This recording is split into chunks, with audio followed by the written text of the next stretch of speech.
Magandang umaga, narito ang mga dapat nyo malaman para laging una ka sa balita.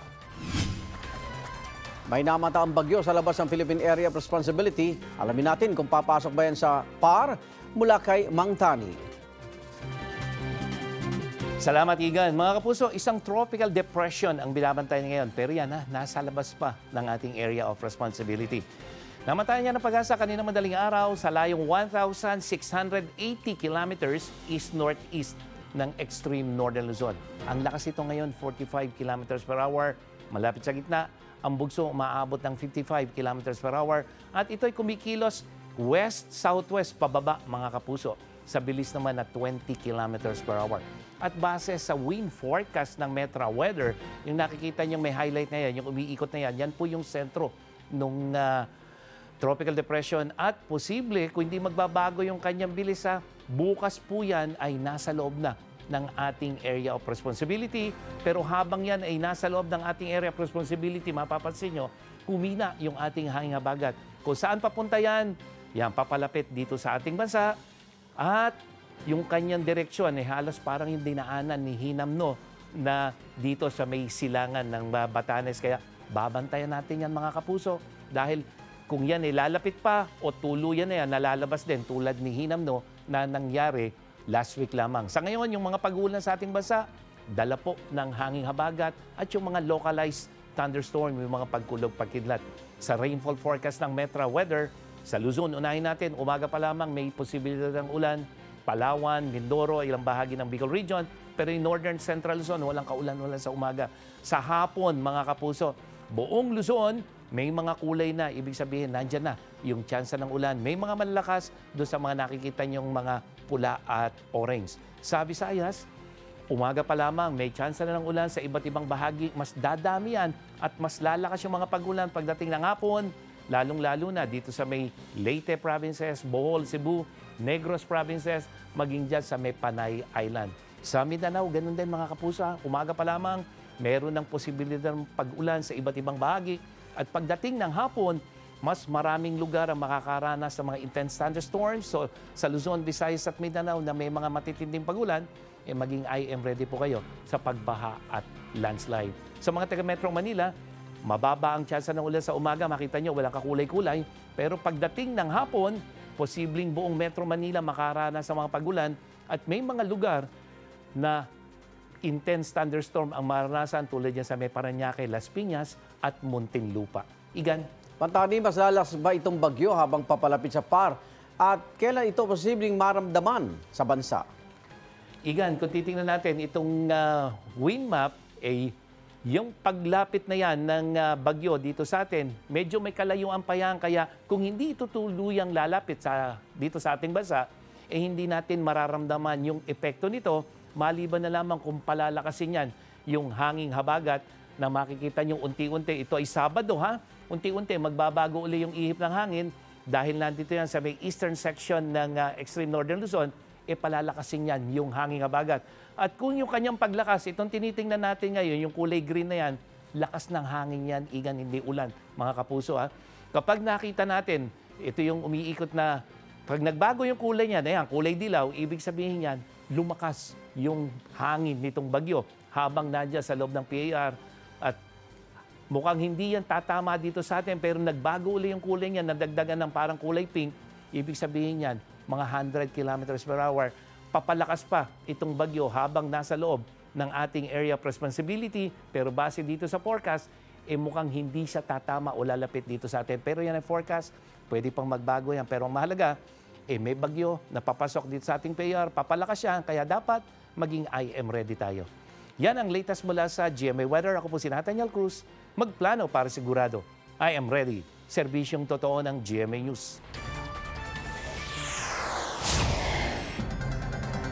Arestado ang isang lalaki nagpakilalang photographer at itinuturong ng halay umano sa isang model na kanyang nakilala online. Yan ang unang balita ni Nico Joaquin. Sa isang kapihan sa loob ng isang mall sa Quezon City, dinakip ng mga tauhan ng Manila Police District Special Operation Unit ang lalaking ito. Kinilala siyang si Carl Jefferson Irizarry na may kasong rape. Tila hindi pa nga makapaniwala si Irizarry na natuntun siya ng mga pulis. Carl Jefferson Irizarry Isoriano, tama, mga mo. Mga Polis Maynila kami ha, sa DSOU. Naaresto ka namin sa bisa ng warrant of arrest. Ayon sa mga pulis, 2017 nang ireklamo si Irizarry ng isang babaeng nakilala niya online. Accordingly, gagawin niyang model sa photoshoot ng cosplaying. So, yung mga anime ito yung mga anime. So, from there on, nagkasundo sila mag-meet somewhere in Pasay. Pumasok daw sa isang hotel ang suspect at ang biktima, pero wala nangyaring photoshoot. At sa halip, pinagsamantalahan umano ni Irizarry ang biktima. Ayon sa mga pulis, nagtago ang suspect matapos ang krimen. 2 linggo naman siyang minanmanan ng pulisya bago nahuli sa Quezon City. Si Irizarry, wala raw maalala sa mga bintang sa kanya. Hindi rin daw siya photographer. Wala na po akong maalala. Kung sakali mang nanonood ka or what, o kung ano man, sana if ever na magharap tayo, kung magkaayos man or kung magpakilala ka sa akin, pwede naman po, wala naman pong problema. Kung ano man pong gusto nyo pong luhod na gagawin ko po, ay gagawin ko po para kung sakali mapatawad nyo ako sa pinaparatang nyo po sa akin. Pansamantalang nakakulong si Irizarry sa custodial facility ng MPD DSOU. Yan ang unang balita sa Maynila. Nico Wahe, buong puso para sa Pilipino. Kalakalan, depensa at seguridad ang ilan sa mga tinalakay ni Pangulong Bongbong Marcos at Indonesian President Joko Widodo sa kanilang pulong kahapon. Nakipagpulong din ang Pangulo sa ilang negosyante sa Indonesia na nais mamuhunan sa Pilipinas. May unang balita ang kasama nating si Ivan Mayrina. Sa Bogor Presidential Palace, tinanggap ni Indonesian President Joko Widodo si Pangulong Bongbong Marcos daong alas 10 ng umaga oras sa Indonesia. Kasama ni Widodo ang First Lady na si Iriana Joko Widodo na siya namang sumalubong kay First Lady Luis Araneta Marcos. Sinalubong din si Pangulong Marcos ang matataas na opisyal ng Indonesia, habang isa-isa rin kinamayan ni Widodo ang mga kasama sa official delegation ng Pilipinas. Sina Finance Secretary Benjamin Jokno, Trade and Industry Secretary Alfredo Pascual, Acting Defense Secretary Jose Faustino, Foreign Affairs Secretary Enrique Manalo, House Speaker Martin Romualdez at House Senior Deputy Majority Leader Sandro Marcos. Tila tradisyon na para sa mga bumibisitang heads of state sa Presidential Palace ang ceremonial tree planting. Si Pangulong Marcos itinanim ang isang puno ng Bornean ironwood, isang di pangkaraniwang punong kahoy na matatagpuan sa Indonesia, Malaysia at Pilipinas. Sa kanilang pulong binigyan din ng Pangulo ang ugnayan at pagkakapareho ng Pilipinas at Indonesia. We are close in terms of not only geographical location, but we are close in terms of culture, we are close in terms of ethnicity. And I think that it is going to be the strong partnerships that we will make as we slowly come out of the pandemic economy is what is going to lead us to success. Matapos ang pulong, ipinresenta ng dalawang Pangulo ang mga napirmahang kasunduan, kabilang sa defense and security at para sa ekonomiya. Pinahayag ni Widodo ang ilang mungkahi niya sa ugnayang Pilipinas at Indonesia, tulad ng pagpapalawak pa ng kalakalan, partikular sa mga pagkain at inumin, gamot, niyog at seaweed products. Pinag-usapan din ang pagtatayo ng rutang Roro sa pagitan ng Davao at Bitung. May Indonesian companies din daw ang bahagi sa development programs, tulad ng platform dock vessel at railway signaling project. May nabanggiting planong pagbili ng mga sasakyang panghimpapawid ng Pilipinas mula sa Indonesia. Paitingin din daw ang border security ng dalawang bansa. Hindi naman nabanggit at hindi malinaw sa ngayon kung napag-usapan ng kapalaran ng Pinay na si Mary Jane Veloso na nakakulong at nahatulan ng parusang kamatayan. Nauna nang sinabi ni Migrant Workers Secretary Susan Ople na ang DFA ang mangunguna sa pakikipag-usap sa issue ni Veloso. Sa press briefing, sinabi ni Press Secretary Trixie Cruz Angeles na nasabi ni Secretary Manalo sa Foreign Affairs Minister ng Indonesia ang tungkol sa kaso ni Veloso. Nakipagpulong din ang Pangulo sa mga negosyante sa Indonesia at ilan daw sa kanila ay nagpahayag ng interes sa mamuhunan sa bansa. Yan ang unang balita. Ivan Mayrina, buong puso para sa Pilipino. Napupuno na raw muli ang COVID-19 ward sa Philippine General Hospital. Ayon po yan kay dating National Task Force Against COVID-19 Advisor at kasalukuyang Professor ng Emergency Medicine and Trauma Surgery ng UP-PGH na si Dr. Ted Herbosa. Nasa 5 hanggang 6 daw ang nagpopositibo roon sa COVID-19 kada araw. Pero karamihan naman daw ay hindi malala, lalo na yung mga bakunado kontra COVID.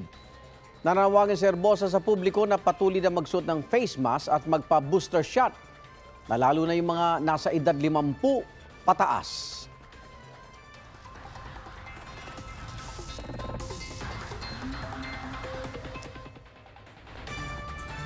Magpoprotesta ngayong araw ang ilang healthcare workers na hindi pa raw nabibigyan ng benepisyo hanggang ngayon. Kaugnay po niya, makapanayam natin si Ginoong How Clumbia, ang spokesperson ng Private Health Workers Alliance of the Philippines. Magandang umaga po. Magandang umaga po, Igan. At sa lahat po ng mga nanonood ngayon, marami pong mga healthcare workers ang sumusubaybay sa inyong programa, Igan. Ay, salamat. At gaano po karaming miyembro ang hindi pa rin nakakakuha ng benepisyo? Kailan pa po sila huling nabigyan? Almost nasa 50% pa po ang hindi pa po nakakatanggap. Karamihan po dito na nakatanggap, Igan, ay 1 month pa lang doon sa 6 na buwan. No? Yun po yung nakasaad doon sa batas. So yan po yung nagiging problema kasi pinapangakuan lang po kami. At sinasabi nga po nung huli, nung nag-follow up po ako doon kay Asik Beltran at saka nitong si Director Gloria Balboa, wala daw po pang nirelease ang DBM sa mga budget po na ito. Kaya po kami, expired na po yung award COVID allowance, Igan. So yun po yung napakasakit, no? Aha. Paano po ba yung proseso ng pamimigay ng benepisyo? Bakit may nakakatanggap, merong delayed? Yung kanila pong ang problema po dito, Igan, sa tingin ko po yung sistema, yung forms po kasi ng pagbibigay nila ng kanilang mga requirements, minsan po biglang binabago. So kaya po, pag nag-submit ka ng liquidation ngayon, susunod na araw, bago po nila ng aprubahan, may nilalabas sila ng mga bagong forms. Yun po yung mga complaint sa akin ng iba pang mga ospital po dito sa NCR. At hindi lang din po dito sa NCR, yung kalakhan po ng Capiz, Iloilo, yung sa may Davao Oriental, sa may halos po lahat ng region, Igan, ganyan po ang nagiging problema. At sa kabila ng problema, tuloy trabaho ba yung ating mga healthcare workers o may mga ilang nagbabanta na ring hindi mo napapasok at magtitigil trabaho?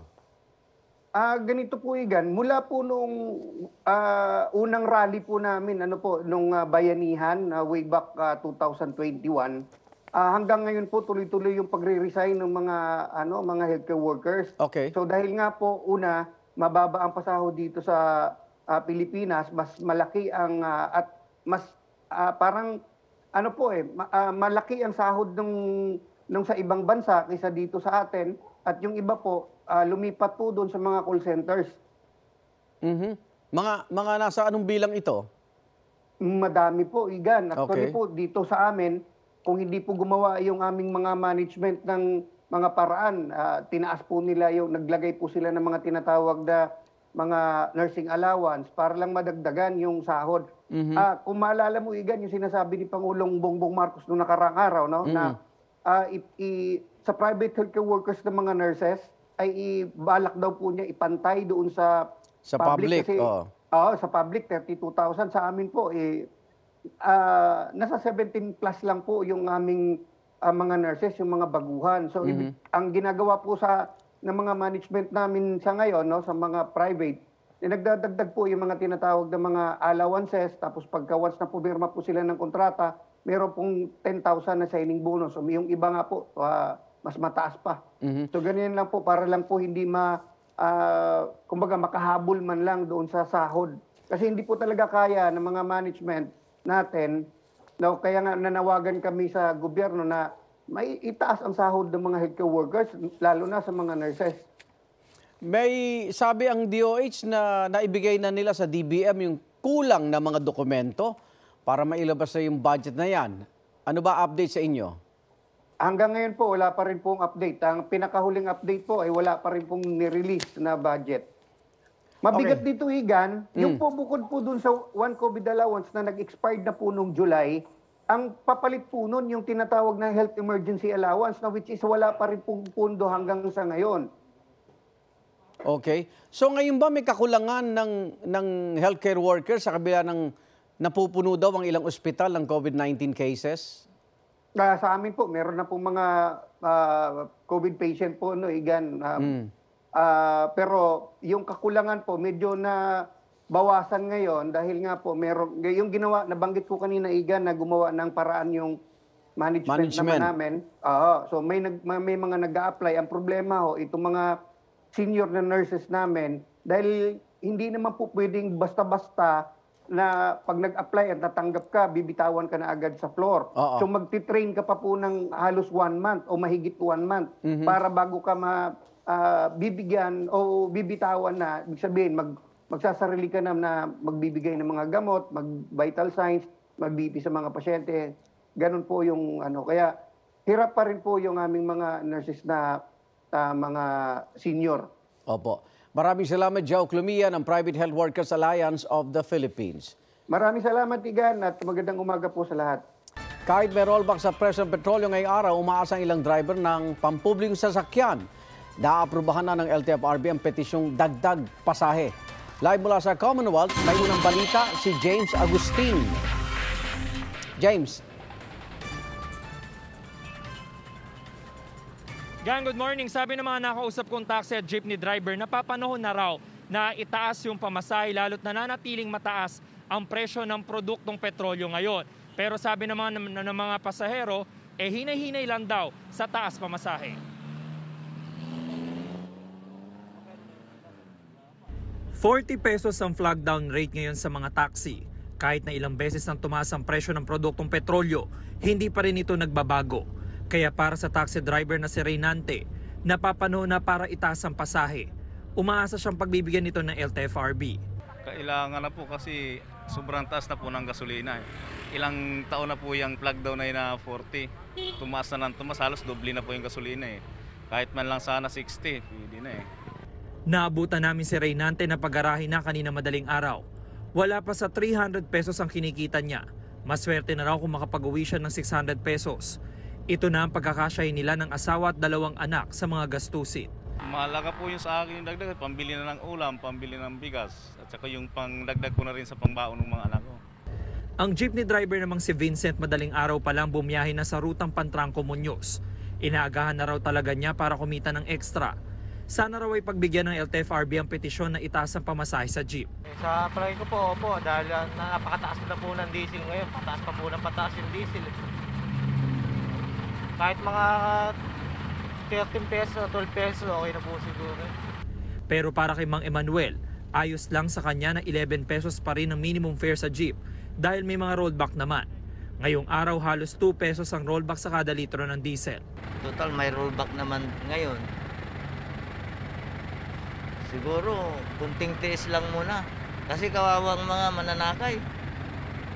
Unang-una, sa amin kahit papaano, nakukuha namin din yung minimum namin. Kung ang mga pasahero naman ang tatanungin, sana raw ay wag muna magpatupad ang taas pasahe. Para sa amin, wag muna. Mga pasahero, wag muna. Mababa yung sahod eh. Kulang sa pamilya eh. Yung sinasahod namin eh. Wag muna kasi nga mataas yung bilihin ngayon. At saka hindi pa nataas yung sahod. Mahirap.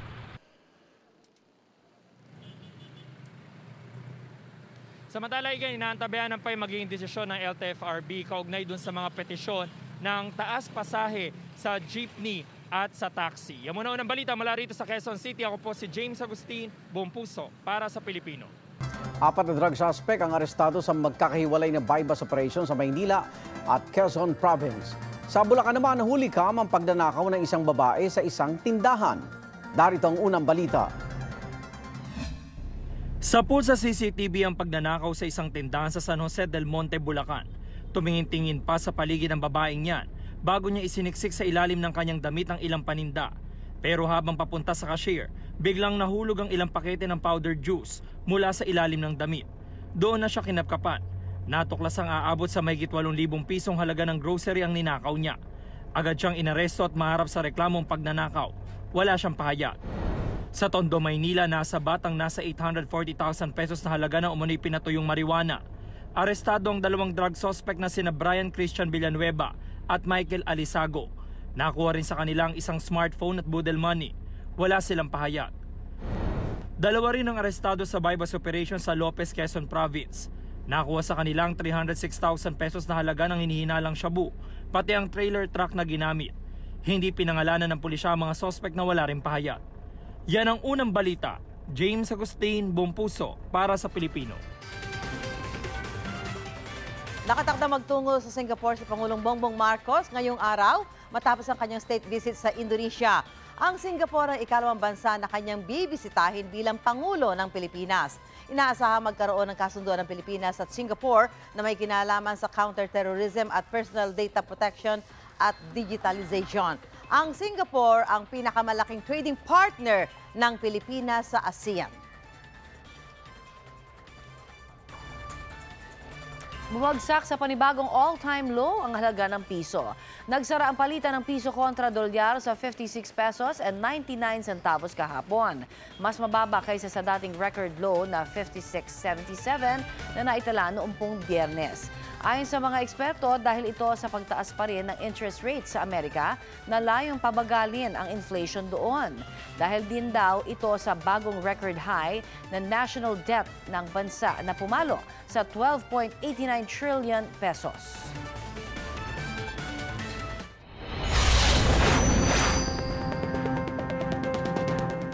Tatagpo ang palutang-lutang sa dagat ng Puerto Galera, Oriental Mindoro ang bangkay ng isang lalaki na nakasilid sa sako. Sa Pampanga naman, 7 barangay sa bayan ng Macabebe ang 4 na buwan ng lubog sa baha. Narito ang unang balita. Pinasok ng baha ang bahay ni Mang Hernan sa barangay San Gabriel, Macabebe, Pampanga. Nakapatong na sa kahoy ang kanilang mga gamit gaya ng upuan at higaan. Di po ako natutulog kasi may bata eh. Pagbantay ng bata, mamaya pag-gising mo, lumulutang na. 3,000 pamilya ang apektado ng baha sa nasabing barangay. Ayon sa Municipal Disaster Risk Reduction and Management Office, 4 na buwan ng lubog sa baha ang 7 barangay sa bayan dahil sa high tide, thunderstorms at habagat. Pinag-aaralan ng isailalim sa state of calamity ang ilang barangay dahil sa baha. 5 estudyanteng pauwi na sana ang inararo ng isang van sa General Mariano Alvarez, Cavite. Base sa investigasyon, naglalakad sa tabing kalsada ang mga estudyante nang mahagip ng van na minamaneho ni Police Staff Sergeant Anderson Videnya ng Municipal Police Station. Nagtamo ng mga bali sa katawan ng mga biktima. Off-duty raw si Videnya ng araw na iyon at pauwi na rin sana sa kanilang bahay. Aminado siya nakainom pero hindi raw mabilis ang pagpapatakbo niya ng sasakyan. Naharap sa kasong administratibo at reckless imprudence resulting in physical injuries ang pulis na sinisikap makunan ng payag ng GMA Regional TV Balitang Southern Tagalog. Sa Puerto Galera, Oriental Mindoro, isang palutang-lutang na sako ang natagpuan ng ilang mangingisda sa pangpang ng Sitio Maniknik sa Barangay Balatero. Nang buksan ito, tumambad ang bangkay ng hindi pa nakikilalang lalaki. Nakasuot ito ng brown cargo shorts. Ayon sa mga otoridad, walang nakitang sugat sa katawan ng lalaki. Ayon sa forensic unit, pagkalunod ang ikinamatay ng lalaki. Posibleng nasa 4 hanggang 7 araw na raw palutang-lutang ang bangkay sa dagat. Nakipag-ugnayan na ang pulisya sa mga kalapit na lalawigan para matukoy ang pagkakakilanlan ng lalaki. Yan ang unang balita. James Agustin, Buong Puso, para sa Pilipino. Isa sa ilalim sa trial period hanggang sa katapusan ng taon ang optional face mask policy ng Cebu City. Inanunsyo ito ng local government ng Cebu City kahapon. Sa inilabas na Executive Order No. 6 ni Mayor Michael Rama, optional ang pagsusuot ng face mask sa labas.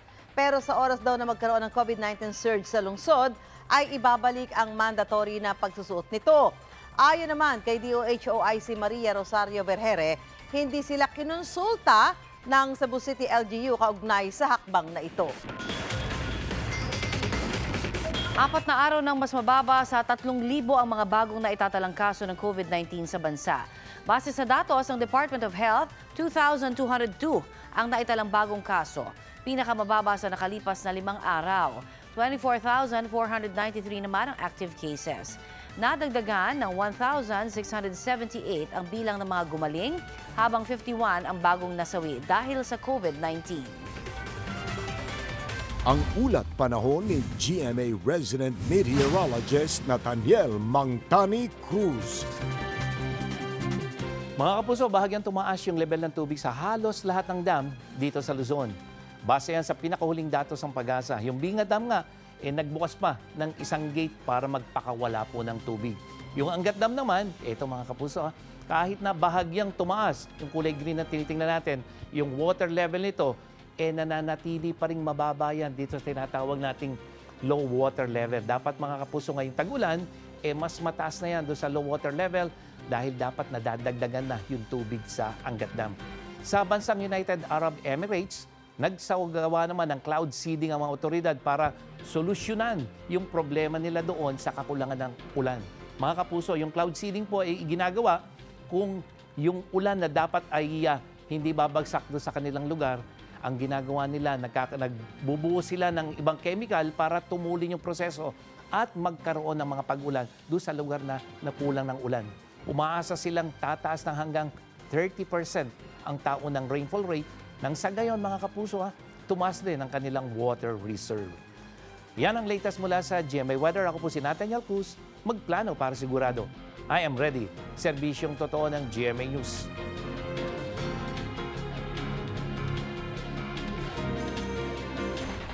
Bago lumabas ang bahay, dapat magdala ng face mask dahil may pandemic pa rin. Pero ngayon, nasa trial period ang optional face mask policy sa Cebu City. Dapat na rin kaya sumunod ang Metro Manila. Ang pulso ng ilan nating kababayan sa unang balita, live ni Bam Alegre. Bam! Igan, magandang umaga. No? Pananggalang at dagdag proteksyon, ito yung papel ng face mask ngayong may COVID-19 pandemic. Umaasa yung marami na bumalik na rin sa normal yung ating buhay at hindi na natin kailangan itong suotin. Pero ang tanong, hanggang kailan ba natin kailangan talaga mag-mask? Hindi pa rin tapos ang COVID-19 pandemic, pero kahit papaano, nagsisimula na magbalik normal ang galaw ng lipunan. Hindi na gaanong nababantayan ng social distancing, partikular tuwing rush hours sa umaga kung kailan di maiwasan na makihalubilo sa iba. Di man maiwasan ang pagdidikit-dikit, karamihan nakasuot pa rin ng mask. Pero sa Cebu City, hindi na ito mandatory. Sa bisa na Executive Order 5, required na lang ang face mask sa mga ospital, clinic at iba pang medical o diagnostic facilities. Voluntary na ito para sa mga mamamayan at desisyon naman ng mga establishmento kung gagawin itong requirement para makapasok. Kung ang commuter na si Roger Santos ang tatanungin, hindi pa ito uubra sa Metro Manila. Iba pa rin daw ang may paunang depensa sa COVID-19 virus. Kampante pa rin po ako kasi protection po natin sa COVID po. Ang vendor na si Sam Elba, napupuna na marami ang pasaway na rin sa pagtatanggal ng face mask. Kasi isusot nila yung mask, tapos tatanggalin din. Susot na naman, parang wala lang din depende lang sa tao kung maniniwala sila sa ganon. Ang street sweeper naman na si George Ilak, mas kampante pa rin pumasok sa trabaho na may karagdagang depensa laban sa sakit. Talagang pinupursige pa rin nila na maglagay ng mask para mas protection daw yung mga tao.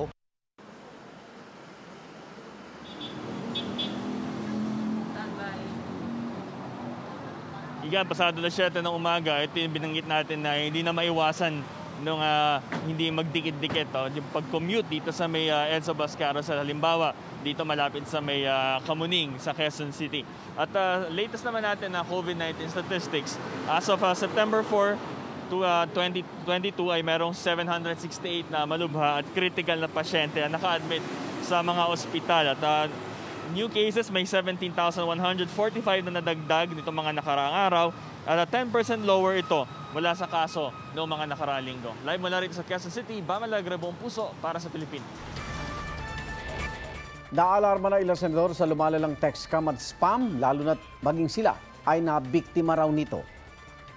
Binahagi na ng Senate President Miguel Zubiri at Senador Jingo Estrada kung paano sila muntik mabiktima ng mga nagpanggap na opisyal ng ilang probinsya na humihingi raw ng tulong. Hindi nagbigay ng pera si Estrada matapos madiskubring peke nang ipa-verify ang mga ito. Nahuli naman sa entry operation ang mga kumontak kay Zubiri. Paniwala nila dapat ipasa na ang SIM card registration bill na nabito noon ng Pangulo. Suportado rin ito ni Senador Ronald Bato de la Rosa na nauna nang naghain ng resolusyon para paimbestigahan ng dumaraming text scams. Si Senador Sherwin Gatchalian gusto rin paimbestigahan na nagkalat na spam at scam messages. Pinuntirya rin daw nito si Senadora Grace Poe. Magkasagawa ng pagdinig ang Committee on Public Services sa Webes kaugnay sa problema sa text scam at spam. Kabilang sa mga iimbitahan sa hearing, ang National Privacy Commission, Department of Information and Communications Technology, telecommunication firms at Department of Trade and Industry. Tatalakayin din ang SIM Registration Act.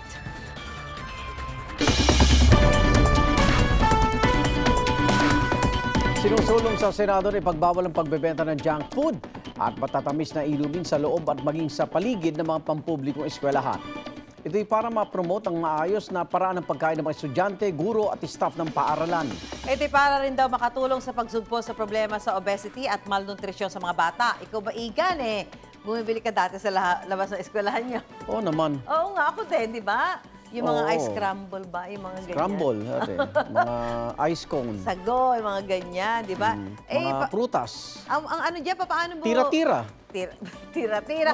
Oy, pati nga yung mga prutas na nakababad sa tubig, yung minsan maghapon di ba? No. Problema siguro dyan, paano ipapatupad Mahal yan? sa kantin Lalo na sa labas ng eskwelahan, yung paglabas ng mga bata, takbuhan sa mga tindahan yan ano kaya yung reaksyon ng mga netizens natin dito, Connie? Abay, syempre magkakahalo. Ito na ho ang boses ng masa. Pabor sa pagbabawal sa junk food si Maria Niepes. Masustansyang pagkain daw ang dapat ibenta sa mga paaralan para mahikayat ang mga bata na kumain ng tama. Sang-ayon din si Faisal Ismael. Pero kung sa school premises lang daw ipagbabawal, wala ring silbi dahil makakabili rin naman ng junk food ang mga bata sa ibang lugar. Punto naman ni Ana Tolentino sa tao, nakasalalay ang kanyang kalusugan. Bawal nga ang junk food sa eskwelahan pero meron naman sa bahay. Baliwala rin. Para naman kay Maricel Felix, ang mga manufacturer ang dapat pagbawalan at hindi ang mga nagbebenta. Suhestyon naman ni Macoro Bell, huwag ipagbawal kung hindi limitahan na lamang ang pagbili ng mga bata. Masaya raw kasi ang mga bata kapag bumibili ng junk food. Kaliwat karan ng pagtaas ng presyo ng mga bilihin kaya ang ilang magulang hirap ding mag-budget sa pagkain at maging baon ng mga anak. Pero paalala ng DOST Food and Nutrition Research Institute, hindi dapat maisantabi ang nutrisyon ng mga bata. May unang balita si Von Aquino. Sa pagtaas ng presyo ng mga bilihin tulad ng asin, asukal, baboy, sibuyas at iba pa, hirap na raw talaga mag-budget si Cheryl Gaho para sa pagkain ng buong pamilya. Ang budget ko sa isang araw dati na 1,000 para sa pagkain nila, sa baon namin. Napakawalang value na nun. Kumbaga kung nakakabili ako dati ng 30 tahing ulam sa isang araw kasi ngayon hindi na. Pero batid niya na kailangan ng 3 anak ng masustansyang pagkain lalo't pumapasok sa eskwela. Tapos yung isda na dati 1 buo, ngayon kalahati lang. Nagtaas man ang presyo ng ilang bilihin. Paalala ng DOST Food and Nutrition Research Institute sa mga magulang. Hanggat kaya, hindi dapat maisantabi ang nutrisyon ng mga bata. Hindi raw kailangang gumastos ng mahal para sa tamang nutrisyon. Payo nila magplano o gumawa ng cycle menu na magiging guide sa araw-araw. Hindi tayo magre-rely dun sa convenient food katulad na lang na madaling mabili, mga mamon, mga biskwit, mga juice na nakapak. Isinusulong din ng FNRI ang Pinggang Pinoy. Meron tayong GO, ito yung mga carbohydrates, ito yung halimbawa kanin or tinapay. Tapos yung ating GROW, ito yung protina natin, pwedeng itlog, pwedeng isda, pwedeng karne, chicken, mas maganda kasi white meat siya. Tapos sa GLOW naman, pabaunan natin ng prutas or ng veggies. Ang pagbibigay ng masustansyang pagkain makakatulong sa performance sa eskwela at pagpapalakas ng kanilang resistensya. Pero ikonsidera rin daw ang food preference ng mga bata. Posible naman ayon kay Chef Jello Giso ng paggawa ng masustansya pero murang pagkain. Gamitan lang ng creativity. Tulad ng longganisa omelette with malunggay na pwedeng ipambaon. Hiwain lang ang mga dahon ng malunggay at isama ito sa itlog. Iprito ang laman ng longganisa na maaari raw palitan ng delatang tuna o anumang available sa bahay. Yung mantikang ginamit din natin, dito natin lulutuin yung ating egg.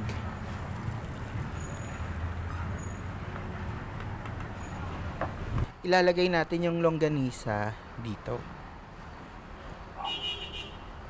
Ililinya lang natin. Huwag gitnang-gitna sa may bandang gilid. Irolyo ito habang nasa pan at pagkatapos, pwede na itong ilagay sa mga baunan. Yung egg, ano na siya, complete nutrition na siya. It's a meal in itself. Pero syempre, gusto nating i-amp up yung protein content niya, nilagyan natin ng meat, hindi kailangang maging mahal. Hindi kailangang bumili ng mga bagong ingredients. Kailangan lang natin isipin, paano ba ko gagawin to na mukhang iba at mas appetizing na siya sa susunod na ihahain mo. Yan ang unang balita, Von Aquino, buong puso para sa Pilipino. Samantala, isa pong aso ang agaw pansin sa pila ng ayuda sa Navotas. Kwento po ng uploader na si Dennis Tan Juan, matyagang pumila rin at naghintay para sa libreng lugaw ang fur pet. Nasa unahan ito ng pila ng feeding program sa Barangay North Bay Boulevard noong Biyernes. Natuwa raw si Dennis dahil kahit halos 20 minuto itong iniwan ng amo sa pila, nanatili siyang well-behaved. Tuwang-tuwa naman at kumakawag pa ang buntot ng aso nang bigyan ng mainit na lugaw. May mabisang paraan para maibalik ang dati sigla ng ating katawan at mabisa ring pandepensa sa masasamang loob. Yan ang mixed martial arts at yan ang sinubukan ni Bam Alegre.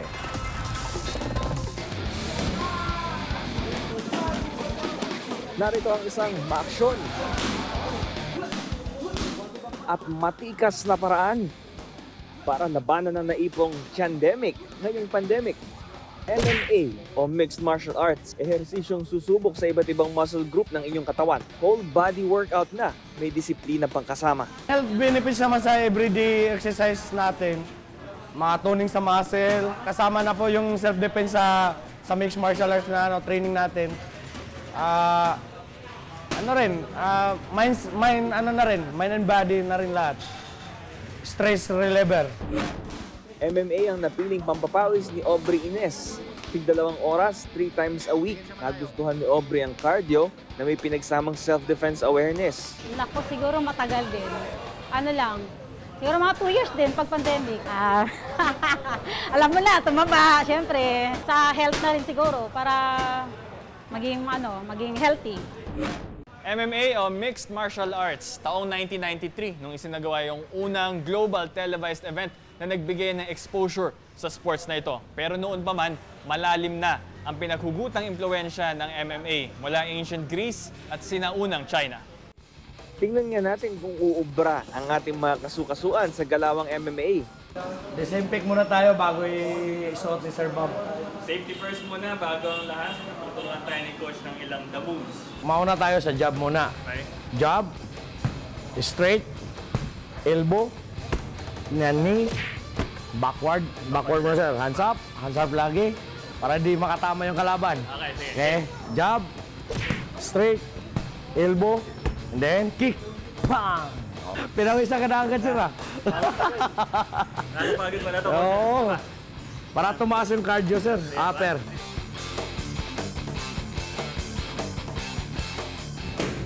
Bang! Good! Ayos ah, galing mo agad sir ha.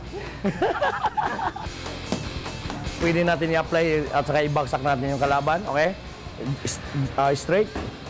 Okay? Shoot. Dito sir. Then step. Then twist. Then bang! Matapos ang demo ni Coach, ako naman ang kakasa sa takedown challenge. Kaya ko yung Coach, parang hirap ha. Dito sir, dito, yan. Then shoot dito sir. Yan, dito sa ilalim. Okay. Pasok. Hindi. Dito sir, dito sa ilalim. Ito. Yan, then twist. Twist. Bang! Tapos tuhod sir. Bang! Para sumakit na yung likod ko, Coach ha. Kulang sa unat lang yan sir. Dahil nagbukas na uli ang mga MMA gym, nakakarakit na uli ang pro MMA fighter na si Carl bilang trainer.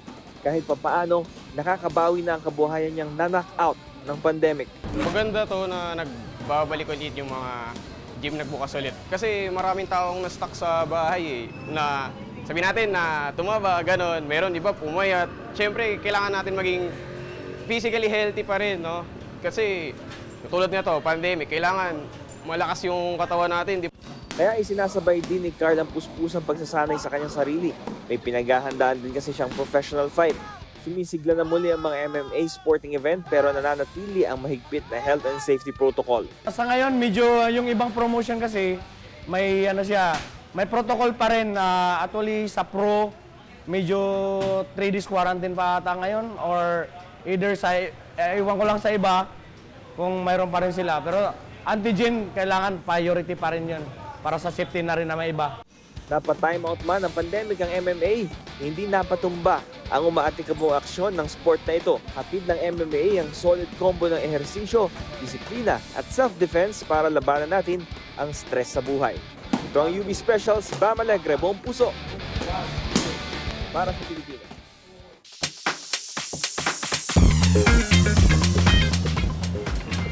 Channeling her most iconic role bilang Princess Sarah, sinagot ni Camille Prats ang ilang tanong habang nagbabalat ng patatas.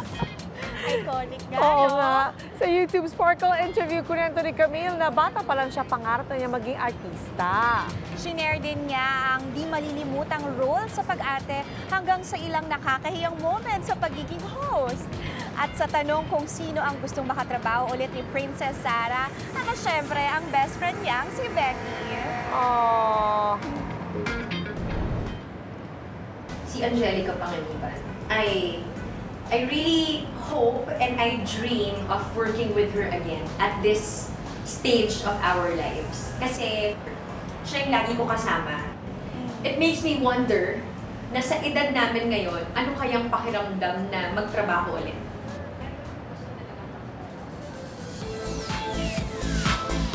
Uy, kabang-abang yun na kasi pareho silang child star. Correct. So let's Cute. see. You never know. Samantala makasaysayan na ang pagkapanalo sa Emmys ni Lee Yo-mi o Player 240 sa hit Korean o South Korean series sa Squid Game.